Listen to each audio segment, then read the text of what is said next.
All right, Brandon. Dog, I really appreciate you coming on here, man.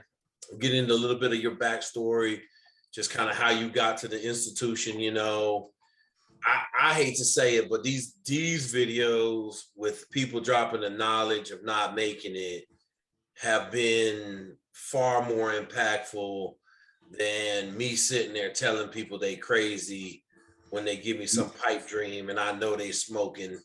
And it's just it really just it started happening about 2 weeks ago when I shot that first one. And I really just shot it because that dude literally represented everything that I've been saying, which was, Division I swimmer, captain of Tennessee swim team. So I really appreciate you coming on here, man. I'm gonna get in your backstory a little bit and figure out how you got to that animal called Buds, and then we'll go from there. Does that sound cool? Sounds good, definitely. Okay, so where'd you grow up, man? I grew up in New Jersey. Okay, where at? Monmouth County. Okay, so I'm gonna ask a question because a lot of people don't understand how country Jersey is. Were you kind of like, were you in the northern part of Monmouth, or in the middle or the bottom part of Monmouth? It was country. Central Eastern, so it's close to the shore, but like 45 minutes from New York City still. So it's close to the city. It's like a suburb. A lot of commuters. Yeah. So you weren't out there in the cornfields of New Jersey. I mean, when I first moved out there was, but it very soon developed. Okay. And so what was your growing up life like? How'd you grow up? Like, what was that like? Yeah, it was good. I mean, I had both my parents and 2 sisters, dogs, nice yard, very antisocial. I always had some kind of fixation with naval special warfare because as a young kid I think it was like one of those Sunday movies they played. I watched with my grandfather. It was the Frogmen of the Navy. Oh, that's an old one. That's old. With the UDTs and yeah. That's an old one. Yeah. And I was fascinated by it. So, but I didn't really investigate it at all. I just was a regular kid. I played sports, whatever. I tried it all except what was your main sport? Wrestling. Okay, so you were a wrestler. Yeah. Oh, buddy, how good a wrestler were you? I was a 500 wrestler. Okay. I was just an average wrestler. I didn't put the effort that I should have put into it in hindsight. I enjoyed the challenge of it. I enjoyed that it was a solo thing, that I didn't have to rely on anybody else. And if I walked off the mat a loser, I had to eat that. So that's what I liked about the sport. I didn't take it too seriously. I was interested, but I didn't put the training time into it or anything like that, So let me ask you this, because I'm just, to get I want to make sure that we get into your mindset. Like, when you took a loss in wrestling, did it shake you to your core, or? No, right away it would, I would be messed up for a while, but I got over it. And this is not saying this is why I lost a lot, but I did wrestle at 185, but I was weighing 170 pounds towards the end. I mean, I started off lighter than that, but yeah. I didn't have many matches till 8th grade because I was the younger guy. They didn't really get us matches. And then in high school, I wrestled 185, but I weighed 170 pounds. They needed somebody to fill in that zone. And I even wrestled 215 a couple of times. So I just had a lot of nerve. I never really cared. I wasn't afraid. But yeah, when I would lose, I'd be upset. But like, I also had that in my mind. Like, a lot of those guys wrestle 185. They're cutting from 200 pounds to make 185. So yep. By now, 30 pounds instead of just 15. Yeah, because I tell people, man, one of the most monumental quantum shifts in life. I had lost one wrestling match in 2 years in middle school. And I got to high school, I got pinned as a freshman, and I went 15-9.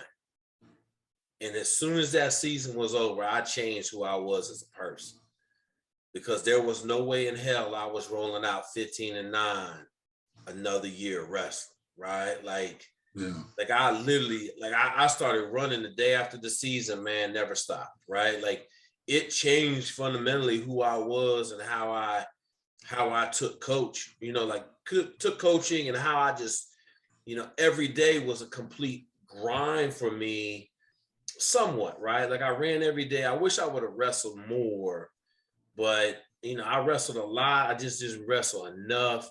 And I didn't have enough good teachers to be really, really good at wrestling. I was solid, but it's interesting, because I think, I preach, man, the wrestlers do fine in training, man. They do. The guys that win in college wrestlers, high school wrestlers, like they do fine at buds for the most part. So it'll be interesting to kind of hear, you had a strong background in wrestling and you got there, and I know one dude, a monster, but he had shoulder problems. So, okay, so then you go to high school, you wrestle in high school, I take it. Most of high school, I ended up leaving to go to like an adult program. And when I did that, I didn't realize I could still wrestle, but so I just stopped. And so that was my junior. Did you get in trouble in high school? Lack of interest, lack of interest in, and I started picking up a trade. And with that trade, thought I was wasting my time because I could be, earning money. I knew the degree was important, so I didn't quit school. I just transferred to an adult program. Okay. And then I was doing that for, a while. Yeah. And then what trade were you doing? Electrical. Okay, so you electrician, so you smart dude. Yeah. Okay. And so then talk to me, like, you doing a trade. How long were you doing a trade before you decided to go bite that bullet for the Navy? Well, it started when I was 15, and I joined the Navy. I enlisted when I was 19. Okay. 4 years. How much running and swimming were you doing before you left? I completed, well, I don't want to say completed. I did the whole, what is it called? The Bud's warning order. Okay. So I was in tremendous shape when I left for boot camp. I went into boot camp. What year was this, Brandon? What year was this? 99. Okay. Yeah. So I went to boot camp like 185, really good shape. I came out of boot camp like 165, kind of soft, but they didn't have much at the time. They had the dive motivator program, but I didn't have a contract. I didn't even know about that. My recruiter didn't tell me nothing about it. I told him I want to be a SEAL. He's like, oh yeah, just join. These are the jobs you could pick from. And then those guys could try out when you're in boot camp. But I guess at the time there still was the contract where you could, if you graduated BUD/S, you got E4, but I didn't have that. I just went to boot camp as electrician's mate. Okay. Yeah, and then I did well in boot camp. I was, in one of the 900 divisions because of my ASVAB score, and excelled there. I linked up with a few guys in my division.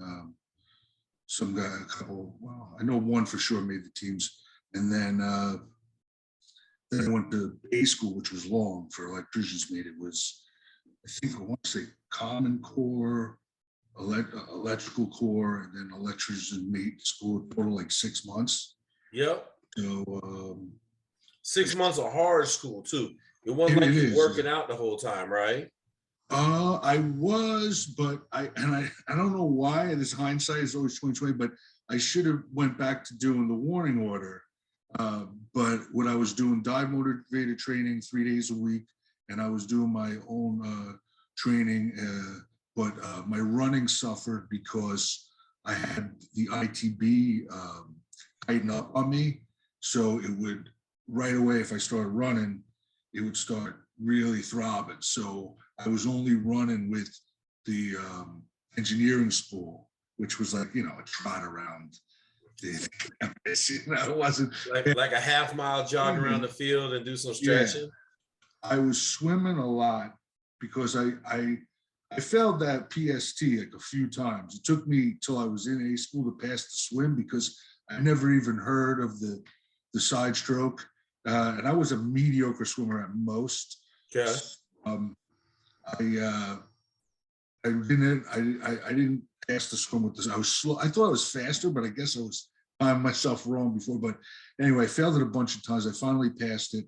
And then I worked on swimming a lot because I couldn't run. And I ended up being actually pretty fast at the, when I got to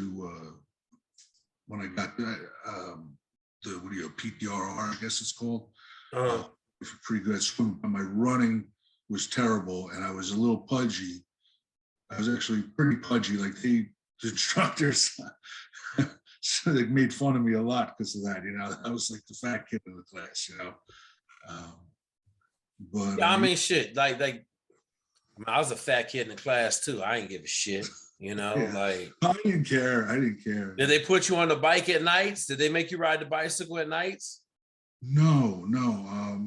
I showed up to PTRR January 2nd or 3rd of 2000. Okay. I had a long PTRR. It was all the way till, I guess, March. I don't know if it was the beginning of March or the mid-March. Yeah. Because the January class is already rolling by then. They class up at the beginning of January. They go into Hell Week February, and then the next class doesn't start till March. The day I got there is the day 229 classed up. I was 230. Okay. So I did the full to there for, whatever the first phase, 8 weeks. I was in PTRR, the 2 weeks of Indoc. I was horrible in the runs. I mean, I was doing great in the swims. I was doing great at the calisthenics, not good at the running, and not good at the O course at all.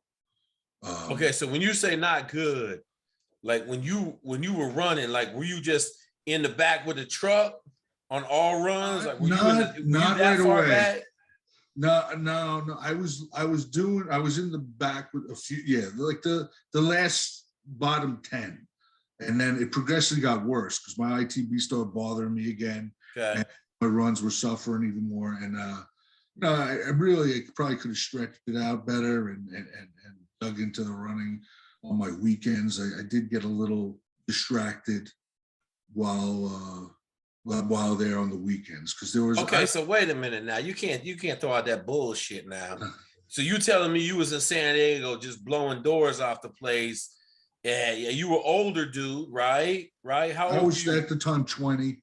20 was illegal at drinking age back then. 18 in the city? Well, I turned 21 at the. Okay, so you was hitting gas lamp and you was hitting all them hot spots in San Diego, enjoying the life. Yeah, well, not only like on Saturday. I kind of, a lot of those guys in my class were over 21. They'd be like, let's go out. We'd go out, and I never really did that before, so I did get caught up a little with that. Then I got a piece of ass down there and everything. I don't know. I didn't mean to curse, but that's I got a little sidetracked with that stuff too. Brother, like, yeah, I know. I tell these motherfuckers this shit, man. This is crazy. I was in 3rd phase, and we had these 2 brothers roll into our class, right? Enlisted dudes. Both had college degrees. It was dudes, right? It was like, yo, we going out tonight. It was Thursday night, and I hadn't been out at all. I hadn't went out on Saturday nights. I hadn't went out at all. If I went out, I might have went to the bar with the boys and been home by like 9 o'clock, okay? Man, we was out till like 2:30 in the morning. We got back. In 3rd phase, you ain't got to get up real early, right? Like you got to get up. But I remember I got like an hour of sleep, man. And I just remember I was non-functional all day. I was like non-functional. I was just like, and they was over there laughing and shit. I was like, I don't know what they doing. I don't know how they did this. I was like, but I'm never going to go out again. I'm not going to take no chances. I can't do this, right? So it's crazy to me when I hear people party, like went out every night a buzz. Like we had guys who went out on Tuesday nights because Tuesday was hot in San Diego. Thursday night, Friday night, they went and got after it. Saturday night, they got after it. Hell, they come to boat inspection at noon drunk. And I'm just like, man, what planet are you guys on? You know? There was one guy in particular that was that guy in class. And I know he never made it to the teams, but he did make it through Hell Week. And that was the last, because I was ready, shipped out. I think they sent me to San Clemente for a while after I dropped to clean up. Okay, so let's talk about your journey in Buds a little bit. So you in PTRR, you stink at running. Did you do any extra running on your own Saturday mornings, at night? Did you do anything? No. Did you do anything for your IT band while you were there? I started stretching it more because I learned the stretches from the stretching that you did at during PT and all that. So I was stretching it. I just was behind. I was behind on the running, and I wasn't pushing myself enough. Like think about it now. Like I should have just pushed through it. And I think if I would have, running, sometimes you just got to get over that hump. And then, because I was a runner prior to boot camp. I mean, even during boot camp, I was running real. My times were good. And actually, during A school, when I had the ITB and I finally passed the PST, my run was the slowest it ever was up until that time. So I had slowed up a lot. But because I ran a lot, and I did all my training before boot camp in boots and jeans, because that was it. I don't know why I did, but I don't know, I was running cross country runs, 5-6 miles at a clip, up and down hills and stuff. So So you in PTRR, you class up with 230. Yeah. And then talk to me about that first week. Like what, like how did the first week go? How long did you make it? What week did you make it to? I made it to, I want to say, day 3 of first phase. Okay, so you let's talk about it by days then. Okay. So that first day, I tell everybody, like, they bring out the machine guns, they bring out the mortar rounds. Oh no, I did not Hell Week. I'm talking about the first day of training. Like they didn't like have everything out rocking and rolling. We started with the I want to say 4 or 5 a.m. grinder PT. Yeah. Yeah. But they ain't had no guns out there. They ain't had no, just the boats. Or nothing like that. No, but we hit the surf a lot. And PT, I was good at PT though. Like when it came to push-ups, dips, and pull-ups, squats and stuff, that I was good at that. Like I had never had a problem. I never got noticed doing any of that. Like I slid under the radar because I was doing my thing. Okay. But yeah, that was a good. It was a fun day actually. I enjoyed it. It was the of course I was still struggling with, but I was starting to get it, so that my times were getting better with that. I was getting smoother with the Brandon, did you go practice the O course at all on the weekends? Did you go practice at all? I did not. Okay. Yeah. Right. It was weird because it was a weird time too. Like, cause I also I have 2 sisters, but I was the only boy. I spent a lot of time kind of by myself. So like the Navy in general, that was an aspect that I wasn't used to, like living in these quarters and having roommates, and like somebody's fucking leaves their shit in the toilet, So I was kind of like, so I kind of still kind of kept to myself, and I didn't I wasn't getting that fire. I kind of lost the fire, because that I had before, so I wasn't motivated myself to say, let's get out there and hit the O course and on the weekend, which again, in hindsight, that's something that definitely would have. Let me tell you something. I had to get in somebody's ass today about motivation, right? Like you responsible for your own motivation. Yep. And it's interesting you say that, because this individual today is going somewhere big, and they got their panties in a bunch about some simple shit. And I told him, you got the wrong attitude. This ain't the right motivation. Like you have no chance to be successful if you ain't got the right motivation. So, okay. So day two shows up. Were you thinking about quitting day one? Like, was there anything on day one that was just like, yo, I'm not going to make this? No, but day one set the tone for my boat crew to start not appreciating my presence. So Okay. Yep. with the log PT. Yep.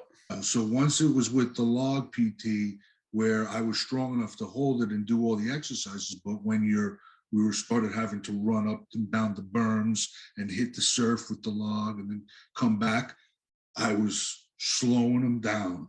And we got put on, at the time, there wasn't just Old Misery, there was also Mini Me. I don't know if you ever heard of it. It was even bigger.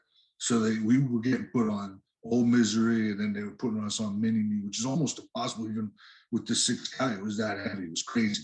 I think that's why they ended up getting rid of it. And then so your boat crew started turning on you. Yeah, they didn't appreciate that I was not able, to provide, I was slowing everybody down, and they started to dig into me with it, Prior to that, I guess my shortcomings were only affecting me. Yeah. I was goon squad, I was getting extra beatings, and but it wasn't affecting the team, the crew. That day was right away. It was during log PT, no good. So what was some of the stuff they were saying to you during log PT? They were just like, just quit because you're not gonna be able to make it through this. You're holding us back, And I guess so too. I guess the team unit wasn't established yet either. Where like and I was proving myself to be the weakest link, So I took shit. I can't remember everything they said. No, it's good, Brandon, because I want everybody to hear that.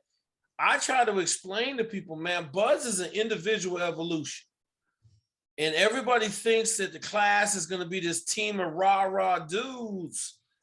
But like, I can remember it, man. Like, I pulled nobody's weight in Buzz, right? Like, if you weren't fucking keeping up, we would get rid of you, man. Like, and now hindsight being 2020, like Travis Lively was in my class for a long time, right? And I remember he was struggling on land nav, and all I had to do was teach him land nav. All I had to do, I was done. All I had to do was go on the course with him one time. I could have taught him land nav. He'd have been successful. But we didn't have that mindset, right? Like, we had that mindset in Buzz, like, if you ain't pulling your fucking weight and you ain't keeping up, like, we're not going to help you keep along. For the most part, like, there were some runs and swims that we helped people on. I got helped on a swim and shit, but like, for the most part, like, them dudes was like, I threw a dude out of our class because he kept falling out the boat. He fell out the boat. I drug him up to the instructors right in front of Hotel Coronado. They got mad at me. I threw his ass out, put him out of class, right? So it's important that you telling them that, because, these dudes seem to think it's going to be some big ass team event, and you're going to have people looking out for you, and people going to stop you from quitting. And no, that ain't how it is. Yeah, I would say it's the opposite. We want you to leave, and they'll remind you of it. And not only your boat crew, because it's a small group. Even I think we classed up first phase probably 65 people out of 200 started PTR at 220. Yep. And, that 60 people, it gets spread around quick who the weak link in the crew is. So it's not just your crew looking at you. As a matter of fact, my friend who was in 229, he knew about me through. That's how things get spread. That I was, he's like, what's going on? Because he knew me as pretty hard guy from boot camp, and now he's like, yo, I'm hearing this. So it's something that it becomes a thing, and so that was the first time the log PT. And there's really no place to hide, is there, Brandon? No, there's no hiding. Nope. Especially when you have a reason to shine. That light shines on you for negative things there. It's not shining on you because you're doing good. It's only that light comes on when you're struggling, doing something. That's a good way to put it. Because it's when they turn that fucking light on you, bro, you either are a tough SOB. You either so gritty and so tough that you can eat whatever they give you, or you're gonna break. Right? And it's interesting because I have an officer that quit, and he quit for that same exact reason. His boat crew was said, "You hold me back, man. You holding us back, sir. You holding us back. We need you to quit, sir." And then one of the dudes said, "No, I'm gonna make you quit," and punched him in the face, right? And the next thing you know, dude quit, bro. The boat crew turned on him, carrying the boats. You know, he kind of like pussed out a little bit. Dude punched him in the face. He tried to fight a little bit. Dude whipped his ass in the middle of a boat carry. And then he came back the next day and dude slapped shit out of him, right? Said, you ain't on our boat crew no more. And he quit, right? You know, when he talked to me, he asked me what I should have done. And I told him, I said, you wanted to quit all along. I said, if you would have called me the first time it happened. So I'd have told you go to formation the next day and beat that motherfucker into the ground. Yeah. Okay. But like, you know, a lot of people, I dropped that video not too long ago about the savagery of the environment. A lot of people don't understand, like, it ain't no friendly environment, man. It's not, people ain't trying to get you to succeed. No. Everybody trying to get you to fail. Yeah. Well, they're at least thinking of themselves, rightfully so, first, to get, you know, just want to get through it, you know? Mm-hmm. So first day ended or whatever. The second day, same thing, wasn't so bad. I actually had fun. I think was that the first time we did nighttime surf passage with the boats. So that was fun. I had fun that night. And then Wednesday was the first elephant march down to, I guess it goes down towards Tijuana, whatever, and back. Yeah, right? Yeah, down to the demo pit, around the demo pit. Yeah, back. I didn't even make it to the demo pit. We were going, and I fell off the boat very quickly, and that's. I mean, so you weren't even able to keep up with your boat crew carrying a boat on their head. No, I was in the Smurf crew because I'm only 5'8". So you know, you fall back right away. The tall guys go. Every crew goes that footage at the end. So right away we had to go, and so it hit me hard right away because we did this hard sprint to catch up, fill in the gaps between the boat in front of us. Yep. And then I held in probably for about, I don't want to say maybe 3 miles, and then I started slowing the crew down, and it was like the one guy I remember, and he even, I think, died not in training at Buzz, but later on in the teams. He actually physically pushed me off the boat. He goes, "You ain't helping us," and he pushed me off the boat. And so now I'm jogging beyond my boat crew, and that's when you get the guy and the instructor in the Suburban with the megaphone, and he just was really. He was coming at me, and you know, and there was humor in it at the time. I was like thinking he was saying some funny shit, but like I was like whatever. So then I would sprint to catch up with the crew, like get back on that boat, get back on the boat.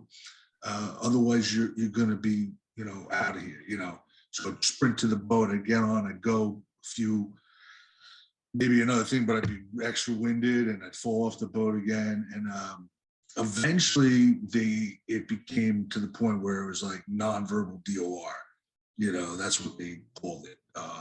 I never. So you basically just stopped running, turn around, walk to the truck, got in the truck. Nah, they told me get in the truck. I was still jogging along, but significantly behind my boat crew now, with nothing left to really even sprint to them and catch up and to continue the evolution. And my mind was all over the place. I mean, the guy, when they see your weak moment, I mean, they dug in, like, you know, like oh yeah, bro, they're not gonna let you. No, rightfully so. Yo, bro, we want like. So here's what I try to explain to people: if you struggling on day 3, you got another 2 years of training left. Now it's 2 years because SQT is rolled into Buds, so you're gonna be in Buds for, you know, damn near a year, and you're gonna be in SQT for damn near a year, and they're not letting the pedal off the gas on day 3. Really, never. Like if you show them that weakness, ooh, buddy, they gonna fucking pounce on that shit. Like they professional get people to quit people. Right? That's what people don't understand. The instructors in SEAL training are professional, psychological, get people to quit. And they got all sorts of tactics, bro. All sorts of tactics. Oh, yeah.